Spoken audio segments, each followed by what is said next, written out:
नमस्कार, आप देख रहे हैं न्यूज इंडिया लाइव। मैं आपके साथ प्रवेश कुमार। हर रोज की तरह आज एक बार फिर हम गाजीपुर बॉर्डर पर मौजूद हैं। यहाँ हमारे साथ कुछ किसान बैठे हुए हैं। इनसे हम चर्चा करेंगे आखिरकार ये कब तक इनका आंदोलन चलेगा। तो बताएं कि ये आखिर ये देश किस ओर जा रहा है। ये देश तो हम समझते हैं कि जो मोदी ले जाना चाह रहे हैं देश, तो बहुत अभी जो हम लोग आंदोलन की बात करें तो ये निश्चित ये तो सही दिशा की ओर जा रहा है। क्योंकि जो भगत सिंह ने भी कहा था कि जब तक आम आदमी की मेहनत को चंद मुट्ठी भर लुटेरे लूटते रहेंगे तब तक हमारा संघर्ष जारी रहेगा। इसका कोई औचित्य नहीं कि लुटेरे बरतानवी सरमाएदार होंगे या मिले जुले भारतीय होंगे या शुद्ध भारतीय होंगे। आज मोदी जी उसी जो लुटेरे, जो उनकी कल्पना थी कि अगर ये खाली सत्ता का हस्तांतरण हो जाएगा तो कोई फ़र्क नहीं पड़ेगा, तो अंग्रेज़ों हुक्मरानों की जगह पर अगर हिंदुस्तान के काले हुक्मरान अगर आज हुक्म कर चलाएं यहाँ, और लूट जो है वो जिस प्रकार से ईस्ट इंडिया कंपनी के द्वारा यहाँ जो राज किया गया, आज अगर बहुराष्ट्रीय कंपनियों के साथ मिल करके यदि अडानी अंबानी का राज यहाँ लाया जा रहा है तो निश्चित रूप से देश को गुलाम बनाने की तरफ मोदी जो है ले जा रहे हैं। और उसी के लिए, उसी के खिलाफ आज जो है पूरी दूसरी आज़ादी की लड़ाई लड़ने का मन बना करके किसानों ने आर पार की लड़ाई के लिए यहाँ बैठे हुए हैं। जब आपको लगता है इतना समय हो गया, 4 महीने से भी ज़्यादा का, इतनी बार सरकार से बातचीत हुई लेकिन कोई नतीजा नहीं निकला। लगता है कि ये नतीजा निकलेगा आगे चल के। हाँ निश्चित, ये तो निकलेगा क्या। ये तो किसान अगर यहाँ आया है, जो अन्नदाता है, तो जिसके लिए लोग, भाई कोई भी आदमी जो खाना खाता है वो समझता है कि अगर मेहनत के अन्न पैदा नहीं होता, किसी की फैक्ट्री में अन्न पैदा नहीं होता। आज जो अडानी के जो गोदाम हैं जिसको 700 करोड़ रुपये में जिसने एफसीआई के हमारे अधिकार पूरा अडानी ने खरीद लिए हैं, और आज वो अडानी के गोदाम में अन्न पैदा होने वाला नहीं। अन्न तो पैदा मजदूर को ही करना है, किसान को करना है, मेहनत से होना है, खेतों में होना है। आसमान पर कभी मतलब जो है फसल नहीं बोई जाती। तो ये आसमान पर फसल बोने का जो सपना ये लोग देख रहे हैं, निश्चित इसके खिलाफ हम लोग लड़ेंगे और ये तो जीतेंगे। और इनको बिल्कुल जो बातें ये सोचते हैं कि हम थका देना चाहते हैं, ये थका नहीं सकते। क्योंकि किसान जो है आप जानते हैं, वो बारिश में, वो ठंड में, वो गर्मी में, वो सबसे लड़ते हुए मौसम से हमेशा लड़ता है। उस लड़ाई का ही प्रतिफल आप देखते हैं कि आप तक भी वो अनाज पहुंचता है, तो निश्चित वो उनके संघर्ष का फल है। तो ये इसलिए ये जो अभी है ये लड़ाई, तो इसलिए मैं जो पहले ही कह चुका हूँ कि पूरा ये जीवन और मरण के बीच की लड़ाई जो है आज ये चल रही है। आज हम वहाँ पहुँचा दिया इन्होंने। क्योंकि मोदी सरकार ने वो जैसे बीच में कह रही थी, आपने देखा कि हम कुछ टाइम के लिए टाल देते हैं। जब अगर किसान इस बात को समझ गया कि ये हमारे जीवन और मौत के बीच का सवाल है, तो जीवन और मौत के बीच में क्या होता है बताइए। जीवन और मौत के बीच में एक ही बात होती है, पैरालिसिस हो जाना। तो इसलिए हम कह रहे हैं कि अगर हमको ज़िंदा रहना है तो इनको हटना है, और वो कह रहे हैं नहीं नहीं पैरालिसिस हो जाए। तो मैं समझता हूँ हम पैरालिसिस होना पसंद नहीं करेंगे, हम कौमा में जाना पसंद नहीं करेंगे। हम चाहेंगे हमारे एक बार में मौत हो जाए, कोई बात नहीं, मौत हो जाए। हम मौत के लिए, हम मौत वरण करने के लिए तैयार हैं। तो इसलिए इतनी जिद्दोजहद से ये लोग बैठे हैं यहाँ, ऐसा मुझे लगता है। इससे पहले भी प्रदर्शन हुए हैं, जैसे ये अभी कोरोना चल रहा है, काफ़ी भयंकर रूप ले रहा है। सीए और एनआरसी को लेकर शाहीन बाग में प्रदर्शन किया था, उनको हटा दिया गया था कोरोना को लेकर। तो क्या इधर भी कोरोना का प्रभाव पड़ेगा इस प्रदर्शन पर? हाँ, पूरा क्या कहते हैं, ये लोग बिल्कुल चाल कर चल रहे हैं, उसमें कोई शक नहीं है। आप देख रहे होंगे अभी इन लोगों ने रात का कर्फ्यू लगाना शुरू कर दिया है, तो धीरे धीरे ये बिल्कुल यहाँ तक पहुँच सकते हैं। परंतु किसान पूरा, इसीलिए हम लोग पूरा इसका विरोध कर रहे हैं। ये जहाँ जहाँ इन्होंने अभी चुनाव हुए हैं, क्योंकि मोदी जी तो जब से आए हैं हर समय चुनावी मोड में है। वो मन की बात तो करते हैं मगर किसी की मन की बात सुनते तो है नहीं। तो इसलिए देश की बात उनको ज़रूरत नहीं है। अपने मन की बात कह करके लोगों को पूरा गुमराह करना, खुद अपने शब्दों में ही उन्होंने कह दिया कि भाई ये पूरा का पूरा एक जुमला है। तो इसलिए जो जुमलेबाज आज प्रधानमंत्री हमारे बीच में अगर हैं, तो निश्चित रूप से वो कुछ भी यहाँ कर सकते हैं। क्योंकि उन्होंने एक बात मैं आपको बता देना चाहता हूँ, इससे आप पूरा इस बात को समझ लेंगे।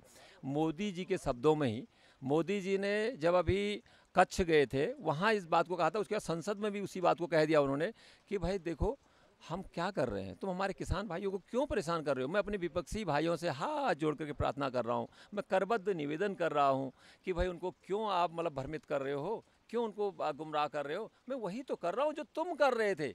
जो तुम्हारे एजेंडे में था, तुम्हारे मैनिफेस्टो में था, मैंने वही तो किया है। तो मैं ये कहना चाहता हूँ मोदी जी, आप जो 12 में विरोध कर रहे थे, मनमोहन सिंह को खूब पानी पी पी करके गालियां दे रहे थे कि पूरे देश के किसानों को तुम बर्बाद कर रहे हो, ये क्या करने जा रहे हो। और खुद हमने भी विरोध किया, पूरे देश में विरोध हुआ, और कांग्रेस जब उस टाइम सत्ता में थी तो उसने बैक हो गई क्योंकि वो डर गई। असल में इसके दो मैसेज जाते हैं। एक तो सीधे सीधे मोदी जी कह रहे हैं अगर इससे विकास था और तुमने जबरदस्ती जान करके कि इन कानूनों से हमारे किसानों की इनकम दुगनी होनी थी, ये जानते थे आप, और जानबूझ करके अगर देश को आपने भ्रमित किया, उस टाइम आपने विरोध किया, तो निश्चित रूप से आप पर देशद्रोह का मुकदमा चलना चाहिए, क्योंकि आपने पूरे देश को गुमराह किया। दूसरी बात, अब जो आप कह रहे हैं असल में असली मंशा ये है कि आप ये सीधे सीधे ये कह रहे हैं, देखिए भाई आप थे चोर, आप भी अडानी अंबानी का खाते थे, आप भी टाटा बिरला का खाते रहे, आपने भी पूंजीपतियों के लिए काम किया, मजदूरों के लिए, किसानों के लिए काम नहीं किया, और हम भी उन्हीं का खा रहे हैं, उन्हीं के लिए काम कर रहे हैं। परंतु तुम जो है नमक हराम थे, तुम चोरी कर रहे थे, और तुम, हमने कहा चोर चोर गलत कर रहे हो, तुम भागे, तुम बैक हो गए, तुमने वापस ले लिया। मगर मैं डकैत हूँ, इसलिए पूरा देश को चाहे मिटा दूं। मैंने अडानी अंबानी से अगर पैसा लिया 2016 से, मैं उसके अगर स्टील साइलो बना रहा हूं, तो मैंने उसको आश्वस्त कर दिया हम करेंगे काम, इसलिए हम पूरे देश को चाहे दमन कर दें। इसलिए आज जो है उसने साफ कर दिया है मोदी ने कि हम डकैत हैं। जैसे आप जानते हैं कि चोर अगर आपके घर में आएगा, चोर चोर कहोगे तो चोर भाग जाएगा, मगर डकैत अगर आएगा, डकैत डकैत कहोगे तो वो एक एक करके सबको गोली मार देगा। तो ये कार्रवाई जो मोदी जी कर रहे हैं, निश्चित रूप से इसके लिए हमें आज जो लड़ाई है वो बिल्कुल हम लोग निडर होकर के पूरा अपने जीवन को मतलब है दांव पर लगा करके हम इस लड़ाई को समझते हुए लड़ रहे हैं, न कि खाली यूं ही बैठे हैं। हम समझ रहे हैं कि ये मतलब उन्होंने जब कह दिया इस बात को, जब जो तुम कर रहे थे वही हम कर रहे हैं, यानी कि मतलब तो किसके लिए लाए थे हम इनको? उनको शर्म तो है ही नहीं कुछ भी। और जो आरएसएस के लोग जो गांव गांव इस बात को फैला रहे हैं, देखो भाई क्या अलग कर दे रहे, अरे तो अलग नहीं कर रहे थे, काहे के लिए आए आप बताइए? उनको इतनी भी शर्म नहीं है। तो इस देश को किस ढंग से वो अपना आज जो है डुगडुगी बजा करके जिस बार से मदराई करता है ना कि जमूरे बताएगा, वो कहता है हाँ बताऊंगा। भाई मेरे हाथ में क्या है? मेरे हाथ में देख गधा है। वो कहेगा नहीं महाराज गधा गधा है। वो हाँ भाई गधा है।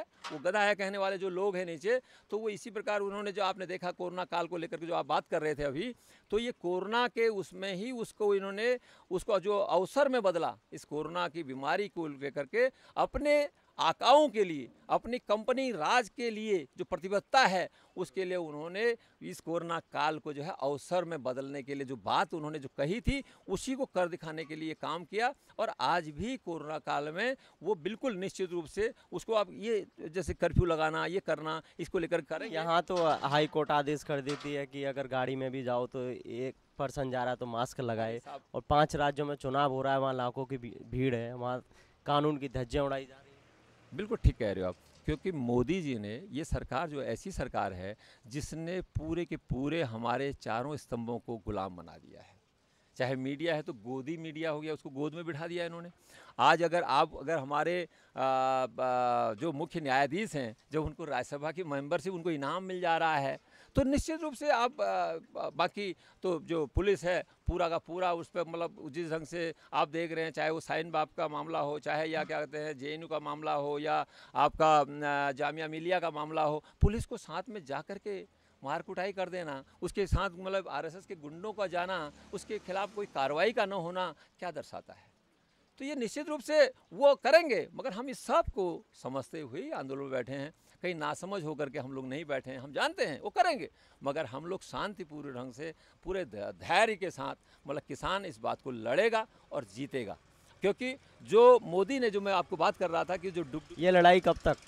ये लड़ाई जब तक कानून वापस न हो तब तक, पूरा कानून वापस जब तक नहीं हो, ये करना पड़ेगा। और वैसे दरअसल एक बात है कि मोदी के बस की बात नहीं, ये भी आपको बता दूं, मोदी आज पूरा अंतर्राष्ट्रीय दबाव में भी है, साम्राज्यवाद के दबाव में भी है मित्र।